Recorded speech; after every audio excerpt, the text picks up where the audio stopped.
A programação preditiva é a teoria de que o governo ou outros superiores estão usando filmes ou livros fictícios como uma ferramenta de controle mental em massa para tornar a população mais receptiva aos eventos futuros planejados. Isso foi descrito e proposto pela primeira vez pelo pesquisador Alan Watt, que define a programação preditiva como, abre aspas, uma forma sutil de condicionamento psicológico fornecido pela mídia para informar o público sobre as mudanças sociais planejadas a serem implementadas por nossos líderes.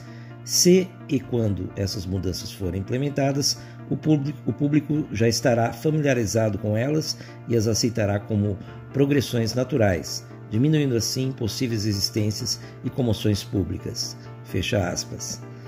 Alan Watt, para quem não sabe, foi um influente divulgador das verdades inconvenientes que o sistema adora abafar ao máximo.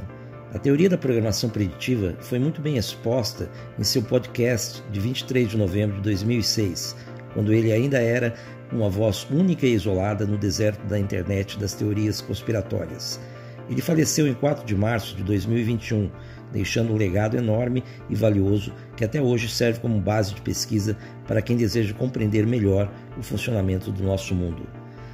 Alan Watt foi um veterano da informação, divulgando a verdade oculta muito antes da existência da internet. Ele e Jack Patroux, outra lenda da divulgação de conspirações e criador do site Sweet Liberty, espalhava essas verdades inconvenientes através de programas de rádio na Patriot Radio e na RBN, nos anos de 1990. Outra fonte de divulgação que eles usaram muito na época foi a transmissão de programas em ondas curtas de forma pirata.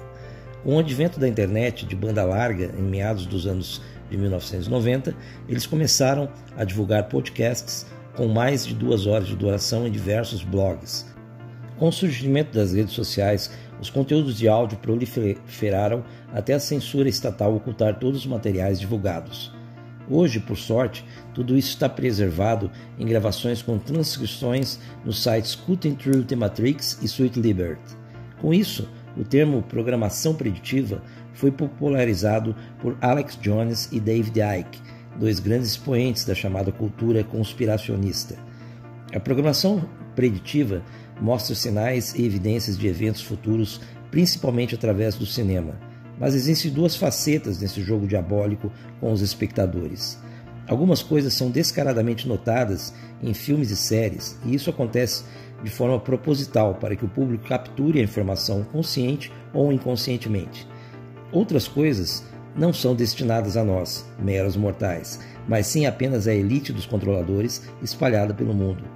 É um meio sorrateiro de passar uma mensagem sem que o controlador precise apanhar o telefone e fazer ligações para outros controladores que estão do outro lado do mundo. Esses tipos de mensagens camufladas são, geralmente, transmitidas através de grandes blockbusters cinematográficos de Hollywood, de capas de revistas direcionadas de grande circulação mundial e de eventos ou catástrofes que geram repercussão mundial através das mídias jornalísticas. David Icke, por exemplo, propôs que o fatídico tiroteio na escola infantil de Sandy Hook, em 2012, foi previsto no filme Dark Knight Rises, mais conhecido no Brasil por Batman, Cavaleiro das Trevas Ressurge, lançado também em 2012. Simplesmente porque o vilarejo de Sandy Hook é mostrado em um mapa em uma das cenas do filme. Alex Jones foi além e acabou amplificando a ideia de que esse tiroteio foi uma farsa produzido pelo governo americano. Hoje, 10 anos depois, em agosto de 2022, ele perdeu um processo judicial aberto pelos pais de uma das vítimas desse massacre e terá que pagar uma indenização milionária de mais de 4 milhões de dólares por ter difamado a memória do jovem morto na escola de Sandy Hook. Na maior parte das vezes, a programação preditiva nos filmes não traz mensagens tão difíceis de serem encontradas.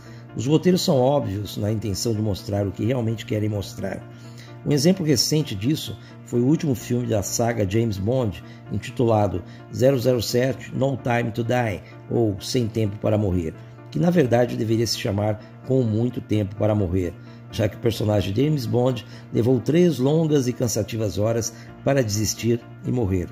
Ok, isso parece um spoiler para quem ainda não assistiu, mas na abertura do filme já se pode ver essa conclusão, com cenas de um guerreiro espartano segurando uma lança com um tridente sendo tomado pela desfiguração do seu rosto e consequente queda ou morte.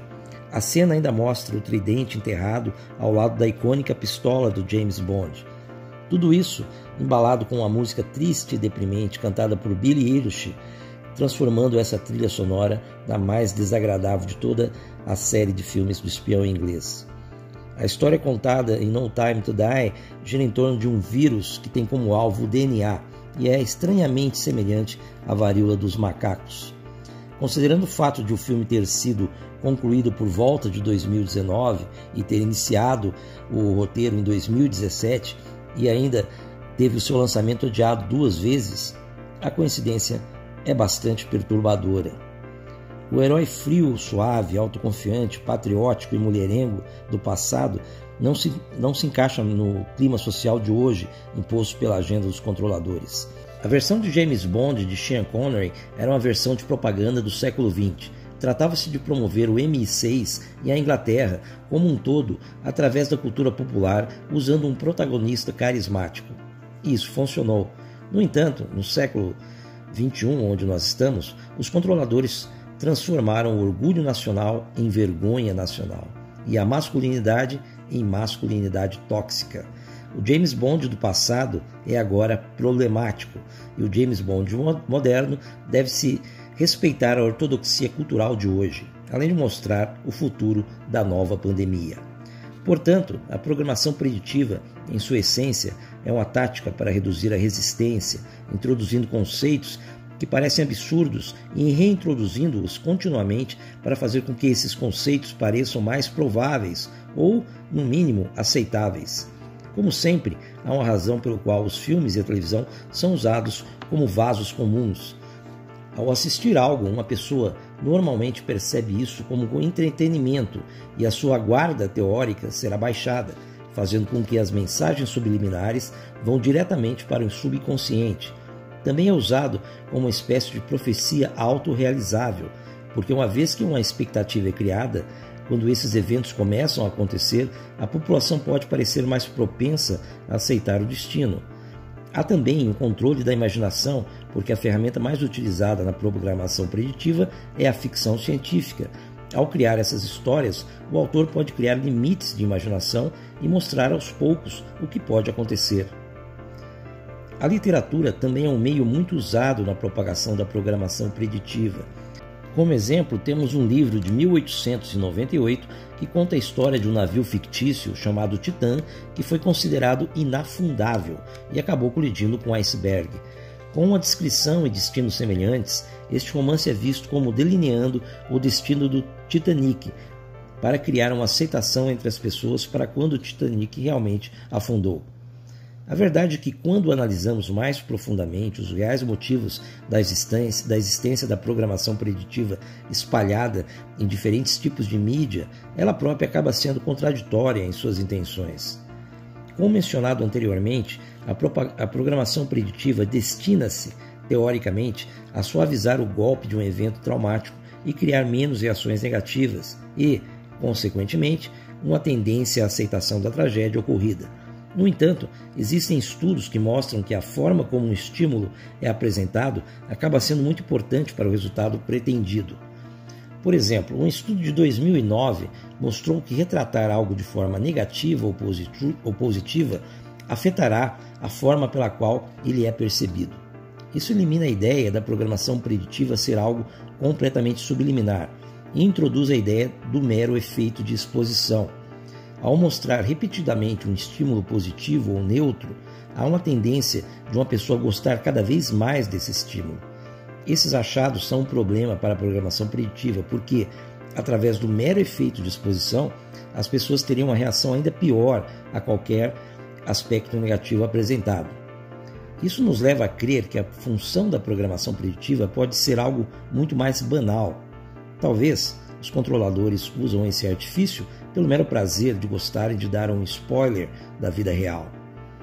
É fato que a programação preditiva seja um fenômeno aparentemente real, mas, ao mesmo tempo, ela é construída por fatos que às vezes não são verdadeiramente fatos, mas acabam sendo perpetuados por um pesquisador autoproclamado ou por influenciadores nas mídias sociais. Com acesso tão fácil a todas as evidências e a tendência de não confiar no governo, os padrões apresentados como evidências fazem com que a programação preditiva pareça um problema real e imparável. Existem inconsistências em muitas possíveis mensagens embaladas em roteiros de filmes e séries, mas uma parte considerável delas acaba tendo uma semelhança com eventos reais. Como esses temas são permitidos e explorados nas mídias sociais, podemos imaginar que boa parte deles são enganos criados justamente para confundirem o entendimento das coisas. Um antigo documentário de 1995, que envolve a entrevista de um homem aparentemente simples da zona rural da Irlanda, um ex-funcionário público aposentado que passou a vida sozinho e que já faleceu, chamado Ben McBride, narrando a sua participação voluntária no alto topo da pirâmide dos controladores e identificado como o último druida, revela em uma passagem que se você quiser esconder da vista de todos uma pequena concha, o melhor lugar para isso é deixá-la numa praia. Portanto, se os controladores desejam mostrar com antecedência o que irão fazer em um dado momento, os diferentes tipos de mídia acabam sendo a praia ideal para, através da programação preditiva, esconder as suas preciosas conchas. Contudo, não me parece que todo esse enorme trabalho seja apenas a representação de um desejo mórbido de espalhar spoilers do mundo real. Há mais coisas envolvidas na programação preditiva. O que eu vejo é que se os controladores do mundo são pessoas ou seres indubitavelmente ligados a Satã, o regente do caos, a programação preditiva passa então a ser a principal ferramenta de confirmação do mal. Explicando melhor, Rei Leó, o maligno arqui-inimigo da humanidade e o opositor do nosso Criador, tem as suas próprias regras de conduta. E uma delas é que aqueles que ele pretende destruir, ou seja, nós, humanos, deve sempre saber de antemão as suas pretensões e, sempre que possível, impor de alguma forma, mesmo que ocultamente, a idolatria a ele por nossa parte. Seria uma forma de demonstrar e comprovar que nós, humanos, aceitamos de bom grado toda a desgraça que ele nos inflige, bem como demonstrar e comprovar que nós sabemos tudo o que ele vai fazer antes que seja feito. Pode parecer algo sem sentido o que eu estou dizendo, mas pense que isso tem um grande valor para Satã, pois é justamente isso que ele irá usar como sua defesa no dia do julgamento final, apresentando ao Criador e ao Messias a tese de que nada do que ele fez foi uma surpresa para nós, já que sempre soubemos de tudo o que iria acontecer e, mesmo assim, nada fizemos para evitar. A astúcia do adversário Rei Leó será a ponta de lança que jogará no lago de fogo eterno todos aqueles que aceitarem, sem questionar ou se opor, os ditames desse sistema bestial que rege o mundo. Se você crê e teme no nosso Pai Eterno, saia fora dessa sociedade imunda enquanto há tempo, pois é bem possível que o dia da ira virá ainda nessa geração. Não queira estar nas cidades quando o processo de aniquilação tiver o seu início. O inimigo não irá vencer, mas irá arrastar todos que aceitarem a sua regência. Pense nisso.